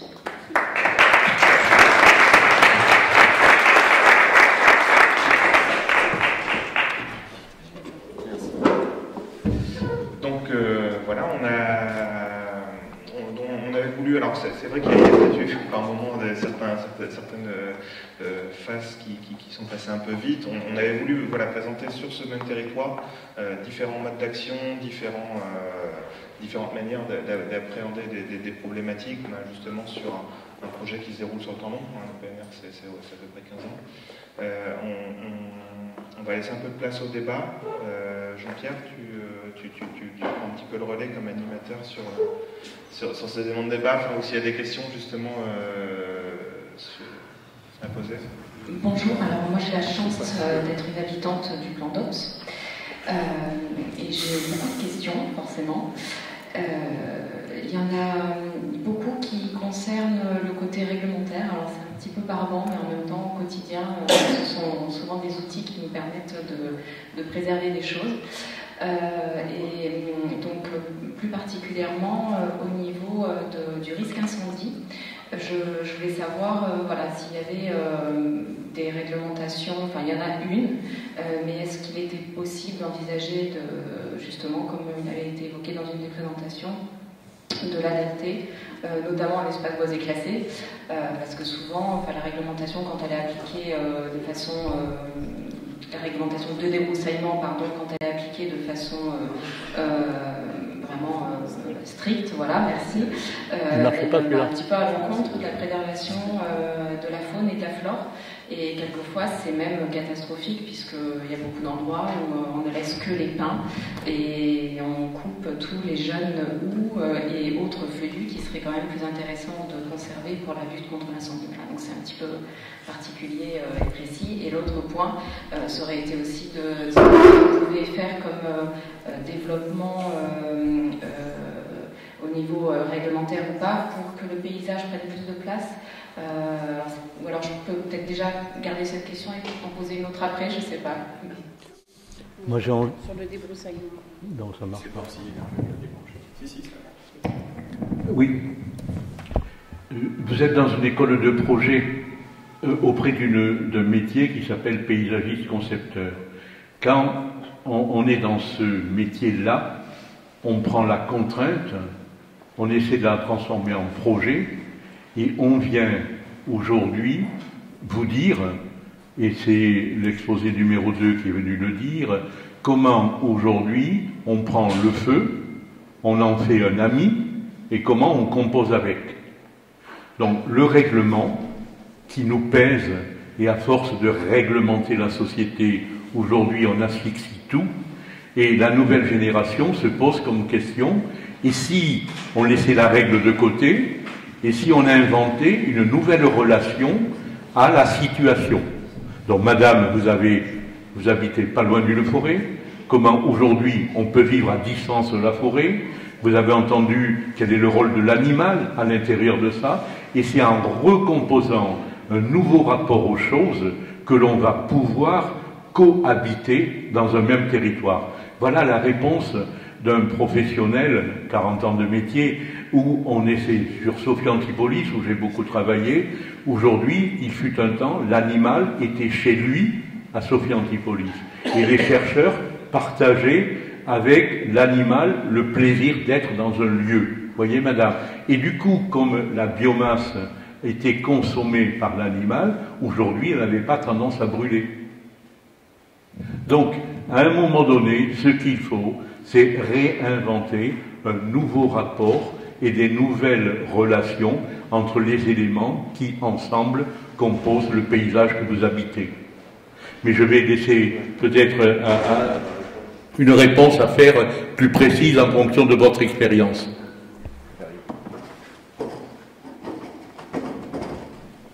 Merci Jean-Pierre. Du coup, déjà une bonne partie a été énoncée, mais effectivement, l'application des OLD, elle est une contrainte pour les propriétaires privés.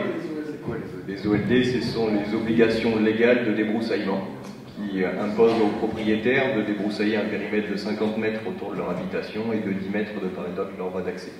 Donc c'est la politique DFCI, défense de la forêt contre l'incendie, qui permet l'ensemble des ouvrages d'intervention des forces de secours. Donc par rapport à cette situation de crise, puisque un incendie c'est une crise, l'idée c'est de proposer par le projet de paysage, sur les 3 autres saisons qui sont beaucoup plus apaisées, une attitude de gestion qui permette de composer avec l'animal, avec le brûlage dirigé, avec le compostage, des attitudes qui nous parlent de la fertilité d'un sol et qui effectivement s'adressent aussi à une biodiversité floristique et faunistique. Voilà, si ça répond un peu à...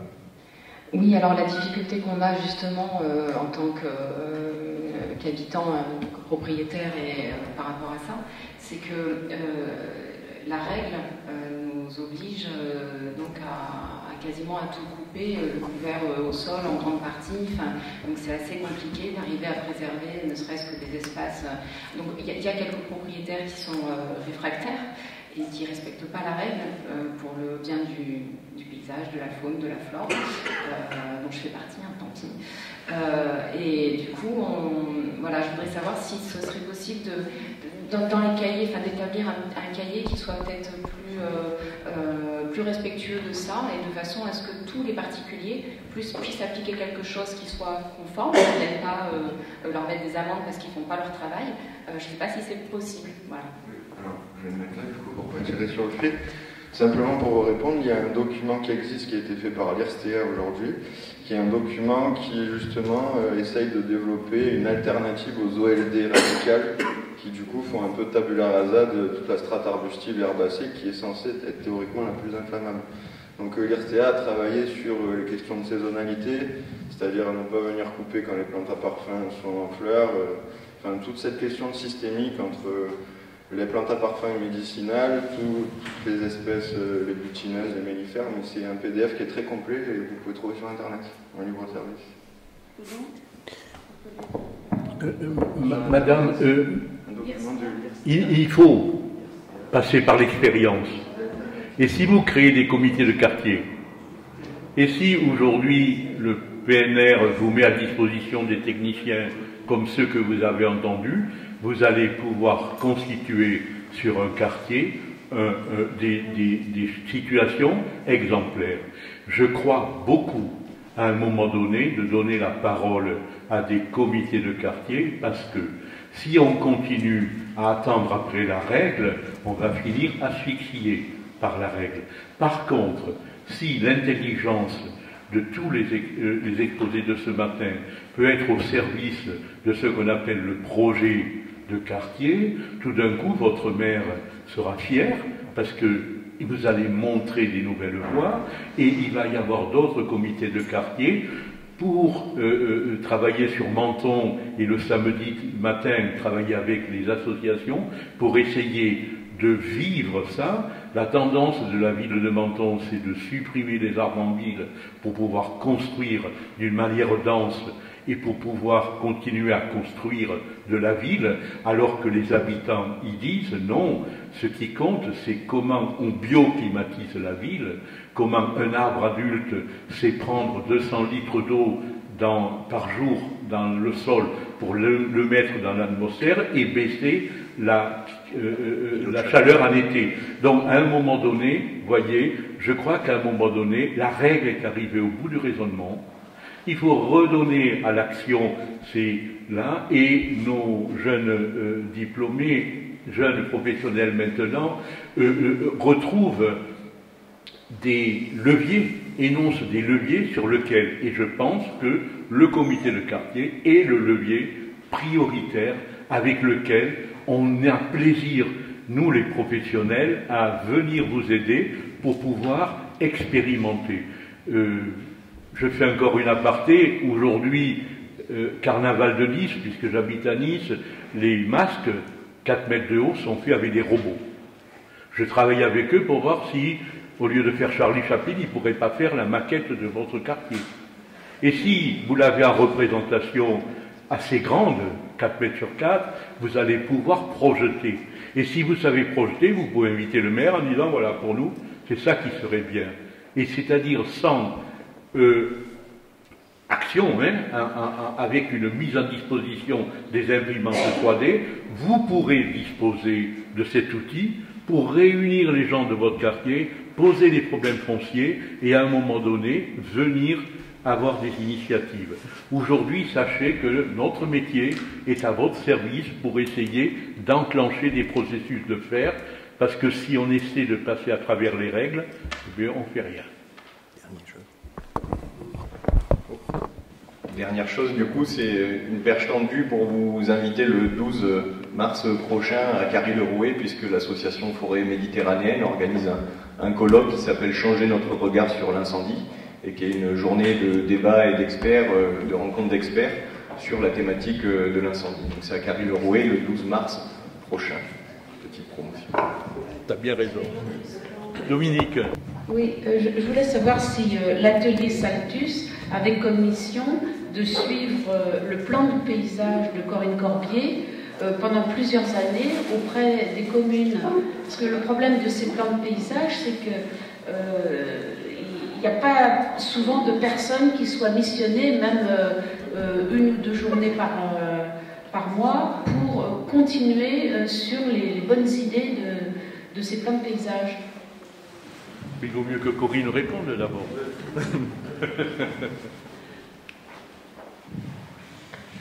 Oui, effectivement, on a tout à fait conscience, je dirais, sur ce suivi du plan paysage. Et en méthode de travail, ce qui a été proposé, c'est que l'intervention du paysagiste est ponctuelle, j'ai marché sur 1 année, et on travaille en tandem avec Perry, donc, qui est chargé de mission au sein du parc, qui d'abord participe, on a vraiment fait nos relevés de terrain ensemble, on élabore ce plan de paysage ensemble, pour qu'à la fin de la mission, elle puisse prendre le relais et continuer à le faire vivre. Ça, c'est vraiment en termes d'organisation de travail, ça a été un des points forts de la méthode de travail. Et d'ailleurs, j'insiste, c'est aussi ce qui a été proposé, ce qui a été fait dans le cadre de la labellisation du parc. Puisque initialement, lorsque j'ai commencé à travailler sur la Sainte-Baume, c'était vraiment avec les chargés de mission puisque l'équipe commençait à se former dans le cadre du syndicat mixte. Et donc, je dirais, il y a vraiment un relais qui s'est fait, un vrai travail, je dirais, de tandem, de binôme. Voilà. Tu veux ajouter ? Je pense que c'est aussi l'une des raisons pour lesquelles les durées d'application des chartes ont été étendues. C'est parce que les projets sont vraiment à long terme. Déjà, là, on va mettre 2 voire 3 ans à faire un plan de paysage. Et après, pour le mettre en œuvre, il y a les élections municipales aussi, les élections régionales aussi qui changent, et du coup nos interlocuteurs changent. Là, il faut resensibiliser, réinformer les élus, à chaque projet d'aménagement refaire ce travail de réappropriation du plan de paysage. Là. Et du coup, voilà, ça va être un travail de longue haleine.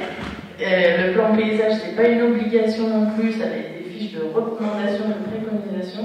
Donc il y a tout un travail à faire pour essayer de convaincre les élus à mettre en œuvre. Moi, je voudrais répondre à Dominique.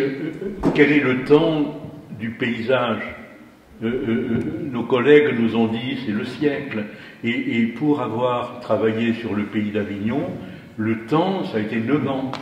C'est pendant 9 ans, j'ai décliné à différentes structures de commande les informations que j'avais pu accumuler.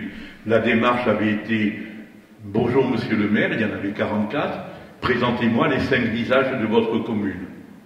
Les uns commençaient par la ruralité, les autres par tout ce qui était patrimonial, les autres par la zone d'activité. Et chaque maire, aujourd'hui, ne pouvait que de parler bien de ce qu'il connaissait, ce qui était pour lui stratégique. Et sur 3 départements, les maires qui avaient pour la terre une vénération, bien on les réunissait. Et cette façon d'appréhender la connaissance des élus à travers les hiérarchies qu'ils apportaient dans la lecture de leur territoire ont permis pendant 9 ans, 10 ans de décliner.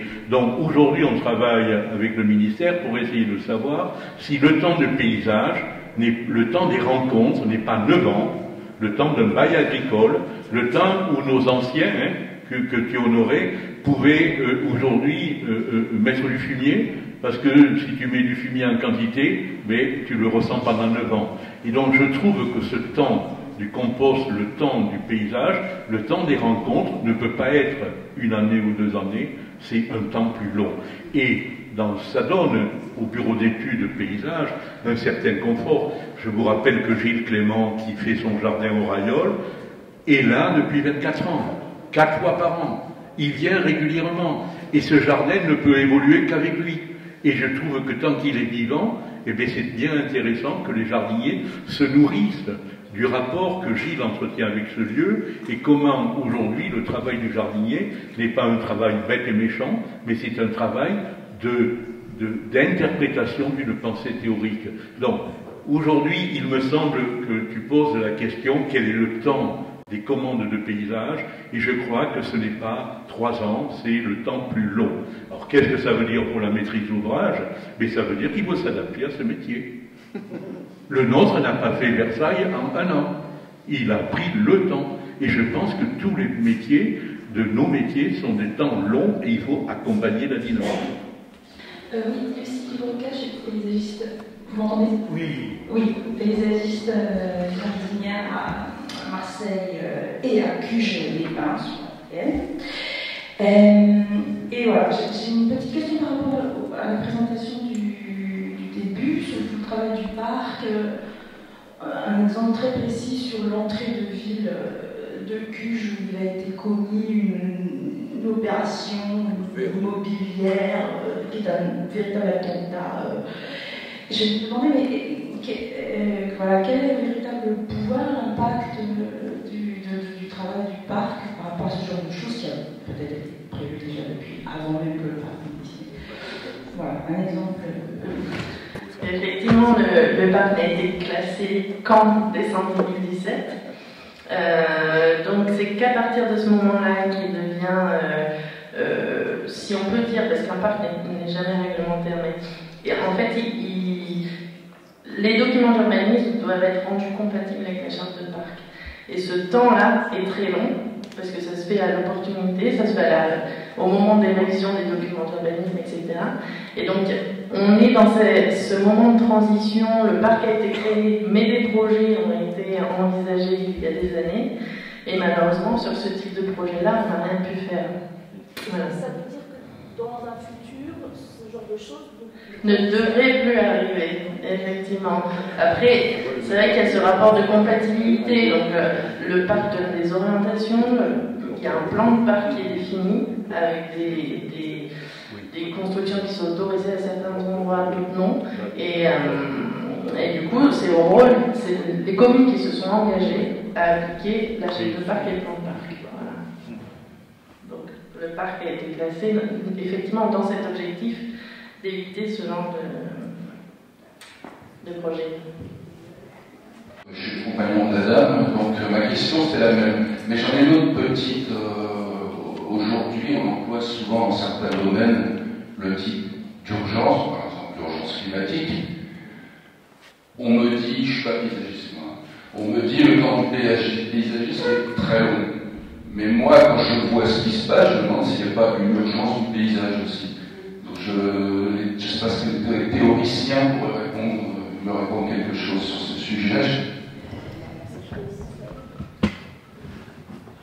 Une urgence du paysage. Le paysage ne se décrète pas. C'est une série d'attitudes. Il se mérite, en gros. Donc, à un moment donné, comment, aujourd'hui, allons-nous réhabiliter des attitudes vertueuses? Par l'exemple, par l'expérimentation, par le fait que par quartier, on est vertueux. Je pense que dans cette société aujourd'hui de l'instant rapide, aujourd'hui, il faut être vertueux. Et il n'y a pas d'autre solution. Si aujourd'hui, j'étais au Coldaise il y a 2 jours avec les conseils de l'État, on veut réintroduire de l'animal sauvage pour avoir du fumier et pour avoir de l'humus et pour pouvoir retravailler les sols. Parce que les chasseurs nous disent « Waouh, il n'y a plus d'eau ». Et donc du coup, on ne peut même plus réintroduire les lapins. Et avant, les sources se sont taries. Pourquoi les sources sont taries? Parce que l'eau glisse. Et comment on peut faire pénétrer l'eau?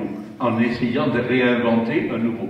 Donc aujourd'hui, nous sommes des paysans dimanchés, nous. Et on vient de la terre, on vient de ce savoir historique et rural. C'est comment aujourd'hui on réinvente dans un monde de la rapidité les valeurs qui ont fait que pendant 2000 ans, notre territoire a été cultivé au service des hommes dans le respect du sol. Aujourd'hui, le sol, plus personne ne le respecte. Et donc, à un moment donné, il fait trop chaud à Marseille et les choses s'écroulent. Donc, à un moment donné, tout ça, il faut réintroduire de l'humilité. L'humilité, c'est l'exemple. Si la société n'est pas exemplaire, le politique, il trouvera toujours un discours pour essayer d'arrondir les angles. Voilà ma position. Donc, battons-nous pour que ce métier ne soit plus un métier que de théoricien, et je trouve que l'exposé numéro 2 a été excellent là-dessus. Nous sommes à l'échelle du territoire, mais nous devons être aussi dans l'arpentage. Et c'est dans ces deux échelles que la nouvelle génération, nous semble-t-il, va nous permettre de vous mobiliser, et passons à l'action. Je vous promets que nos métiers sont disponibles pour travailler avec vous.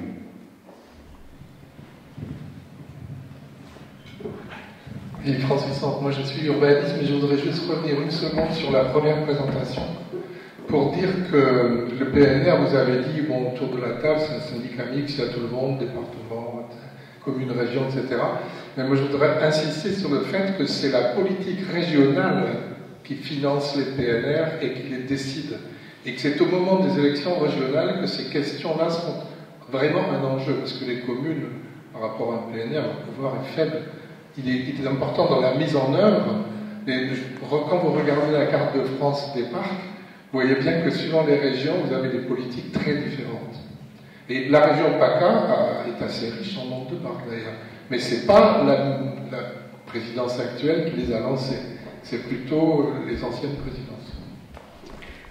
Puisque je suis un ancien et que j'ai participé à ça, c'est vrai que c'était Godin du début qui l'a lancé, c'est vrai que c'est le PS qui l'a continué, c'est vrai qu'aujourd'hui cette politique est suivie.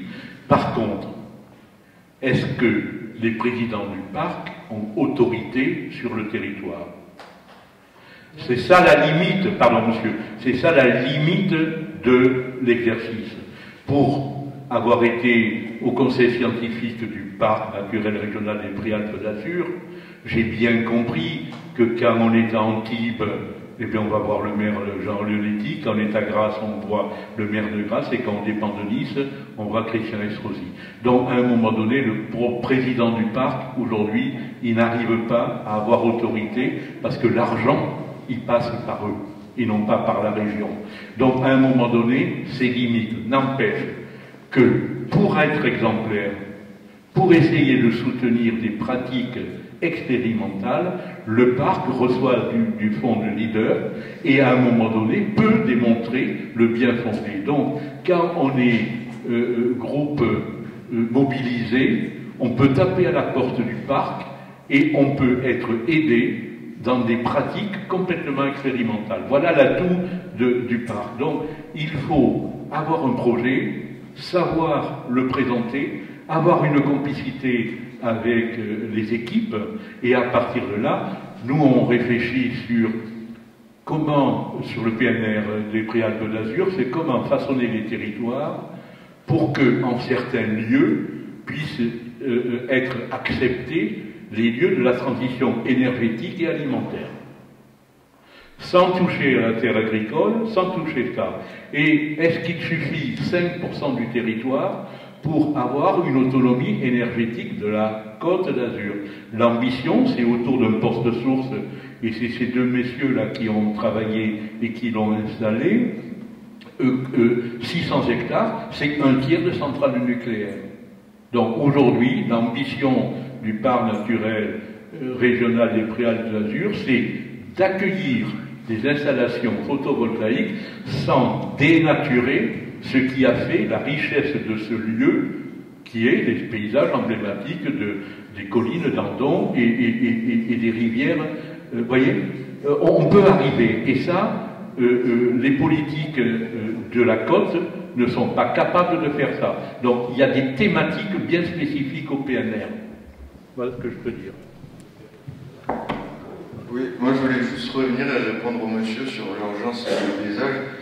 Moi je pense qu'il y a réellement une urgence sur l'évolution du paysage, surtout en PACA, dans le sens où on est une région, si on dézoome encore, qui subit l'héliotropisme, littéralement l'attraction par le soleil de toutes les populations françaises. Et donc, en théorie, on est censé avoir une croissance démographique permanente, donc un développement de l'urbanisation permanente. Donc réellement, il y a une urgence, parce qu'en PACA, on manque réellement de culture de l'aménagement, c'est-à-dire de cette gestion des interfaces habitat, forêt, agriculture. Donc voilà, simplement pour répondre, pour moi, il y a une réelle urgence. Et qu'elle soit sur la pédagogie à faire avec les politiques ou le transfert, le partage de connaissances entre aménageurs et techniciens. Une question pour Altus. Altus, donc Saltus. Saltus, dans les aménagements, il y a beaucoup de préconisations de gestion pastorale pour ouvrir les milieux. Voilà, mais au point de vue plantation, vous disiez que le chêne blanc, le chêne pubescent ou le pin sylvestre souffrait maintenant de la remontée des températures. Est-ce que, suite à l'exposé de M. Philippi la semaine dernière, il y a quelque temps, on pourrait quand même introduire des espèces qui viennent d'Afrique du Nord, mais qui ne sont pas forcément dans les listes écologiques des BET écologiques qui supervisent un peu nos projets de paysage et qui nous éliminent pas mal d'espèces. Par exemple, l'arbousier de Chypre, Arbutus anthracnés, ça ne fait pas partie de... C'est pas l'Arbutus humido, et il n'est pas accepté actuellement. Alors là, on plonge sur de la technique pure du forestier. Moi, ce que je peux vous dire, c'est que pour l'instant, on n'est pas encore sur ces stratégies vraiment opérationnelles par station forestière. En revanche, on n'est pas trop du postulat de dire qu'on va introduire des espèces indigènes dans nos écosystèmes, quoi. On est plus sur le postulat de dire travaillons sur les matériaux en présence et travaillons sur le constat qui est fait que les forêts méditerranéennes sont peu productrices de bois, sont peu productrices de lignine. Et les bases industrielles, les standards industriels ne correspondent pas à nos typologies forêt. Nous, on prône le travail orienté sur ce qu'on appelle les produits forestiers non ligneux. C'est toute la ressource forestière qui correspond aux sous-strates forestières, que ce soit de l'arbuste, le fruit ou l'animal, que nous devons réinciter à produire dans des systèmes qui vont nous créer de nouveaux paysages, de nouvelles lisières. Mais nous, on est plus du postulat à dire, pour s'adapter au changement climatique, au dérèglement, travaillons la diversité, mais travaillons aussi, peut-être sortir un peu de la seule vision orientée sur la lignine, sur le fût, qui est la vision purement d'ingénieur forestier. Regardons la forêt dans son système, du sol jusqu'à la canopée. Dominique, tu as un bon exemple appelé Michel Vénetier, qui est à Aix, qui travaille sur le romarin. Il suit le romarin sur le massif de la Nerte, comment il évolue, comment il constate qu'il fleurit déjà trop tôt, que les abeilles ne sont pas prêtes à vivre avec ça, mais il nous dit aussi que le chêne vert est magnifiquement adapté au changement climatique. Donc lui, il sera permanent, il sera local, et je pense que la forêt de chêne vert, aujourd'hui, résistera à toutes les agressions. Voilà. Le pin d'Alep, non, parce que les 45 jours de croissance qu'il a en plus du fait du réchauffement climatique, il n'a pas les ressources dans le sol pour pouvoir nourrir son arbre pendant 45 jours de plus, et il pète en été, parce que c'est là qu'il a le plus de difficultés. Donc le pin d'Alep va baisser un peu là-dedans, et c'est le chêne vert qui devrait répondre. Donc, regarde les travaux de Michel Vénetier, et qui est au IRCA, voilà. Je suis il est au conseil scientifique du PNR des Préalpes d'Azur, et à ce titre-là, et il est aussi au PNR de la Sainte-Baume. Donc c'est une vraie perle, ce mec, hein. C'est un homme très accessible, très agréable. Monsieur Ayot, peut-être que vous le connaissez, Michel Vénetier. C'est un homme de grande... Par contre, on peut passer la parole à monsieur Ayot, qui nous fait l'honneur d'être présent parmi nous, qui est un grand botaniste. Et je pense que c'est intéressant d'avoir son ressenti. Écoutez, j'ai apprécié les présentations, je suis malheureusement arrivé un petit peu en retard. La première chose que je voudrais dire quand même pour répondre au problème des incendies, c'est que moi j'ai toujours eu une place un petit peu à part en tant qu'écologiste, qu'écologue, et surtout en tant que chercheur en physiologie et en biologie végétale. La législation est écocide. C'est-à-dire qu'à force de vouloir protéger les hommes, on massacre la nature. Parce que les lois donc, sur le débroussaillage obligatoire, j'ai vécu, moi, pendant toute mon adolescence et une partie de ma condition d'adulte à la Sainte-Baume, justement, dans le lotissement de Troyes. Et c'est vrai que si on avait obéi la législation, c'est-à-dire de débroussailler sur tant de mètres autour de chaque maison, comme les parcelles étaient de 2500 m², 3000 m², ça devenait des parcelles où il n'y avait plus que des arbres et plus d'arbustes, plus de végétation.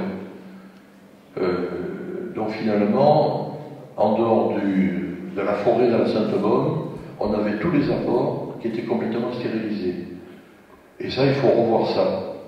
Et alors vous avez bien parlé dans tous les plans de paysage, de l'application de choses. Moi je suis ravi de voir la jeune génération qui prend ça à bras le corps, mais avec des illusions, mesdames et messieurs, avec de grosses illusions. Parce que je prends l'exemple, on s'est battu, vous le savez, sur le développement de Kedge Business School à Lumini. Cette parcelle de Lumini, donc, est une enclave, qui est une terre d'adhésion, en plein cœur géographique du parc national des Calanques, où on a permis d'abattre 298 arbres dans la vallée d'une pinède qui était mature, où les chênes verts commençaient à se développer. C'est une catastrophe. Et sur 11 000 m², ils décapent le sol pour faire des implantations, où d'après le projet donc, qui a été accepté par le préfet, je le répète, où ils sont dans la charte, ils doivent respecter la charte du parc, et ils prétendaient planter des espèces, la Rosa sinensis, par exemple. Donc c'est tout à fait en accord avec le parc et la protection de la végétation du parc. Voilà, donc il faut faire très attention. On a des illusions comme ça que la législation protège les choses, mais il ne faut pas se faire d'illusions. Le côté, le business est omniprésent. Et quand vous allez, j'espère que la plupart d'entre vous êtes allés au PLUI pour déposer un petit peu et voir les limites de ce PLUI, c'est une catastrophe. Toutes les franges urbaines, que ce soit donc aussi pour la Sainte-Baume, mais pour le parc national des Calanques, toutes les franges urbaines sont vouées à l'urbanisation, à outrance. Et qu'est-ce qui va se passer? Étant donné que, par exemple, sur la partie qui se disons, aux alentours de la Panouse, etc., toutes les petites rues qui desservent les villas qui sont sur les bordures de Saint-Cyr, ce sont des voies sans issue. Et avec un gabarit où même les camions de pompiers ne peuvent pas aller. Lors du grand incendie de 2016, les camions n'ont pas pu aller jusqu'au bout. Et c'est les habitants eux-mêmes qui, avec leur tuyau d'arrosage, sont arrivés à maintenir l'incendie. Donc, vous voyez là les limites des choses. D'un côté, vous faites de beaux projets, et c'est très bien. Mais d'un autre côté, il y a la pression des forces d'argent, la pression, disons, foncière, qui fait que tous ces territoires-là ont une haute valeur ajoutée, et devant cette chose-là, la réglementation, elle tombe très vite. On a toutes sortes d'expédients pour arriver à la faire tomber. Savez-vous, par exemple, qu'en pleine ville, au parc Longchamp, qui était classé à 2PC, un espace croisé classé dans sa totalité, eh bien, il y a des zones blanches. Ça a changé d'affectation. C'est-à-dire qu'on va pouvoir construire des bâtiments en rapport avec la gestion du parc, avec disons, l'utilité publique. Alors la première chose, ça a été le parking, bien sûr, quand il y a eu une levée de bouclier, mais à peu près le tiers de l'EBC du parc Longchamp, qui est un véritable poumon pour la ville de Marseille, est en danger. Et vous avez encore jusqu'à demain soir à 17h pour déposer sur le cahier de l'enquête publique. Voilà, je vous y engage. Donc, quant à l'histoire de la végétation elle-même, il est certain qu'avec le réchauffement climatique, on l'observe sur toute la zone méditerranéenne. Moi, je n'aime pas parler du réchauffement climatique. Je préfère parler le terme en anglo-saxon global change, le changement global, le dérèglement climatique. Parce qu'il y a des endroits où il fera plus chaud et des endroits où il fera plus froid. Donc il ne faut pas se braquer. Nous, dans notre région, bien sûr, il fera plus chaud, mais il ne faut pas se braquer. Il faut penser que, par exemple, la Bretagne, où vous avez des plantes donc emblématiques qui font la joie du regard, vont pouvoir disparaître parce que le Gulf Stream s'arrêtera de tourner au bout d'un certain temps et de réchauffer les côtes. Voilà, donc il y a tout cet aspect global à prendre en place, en charge, dans vos projets, mais enfin, ça ne doit pas vous empêcher de faire des projets, c'est très bien. Félicitations.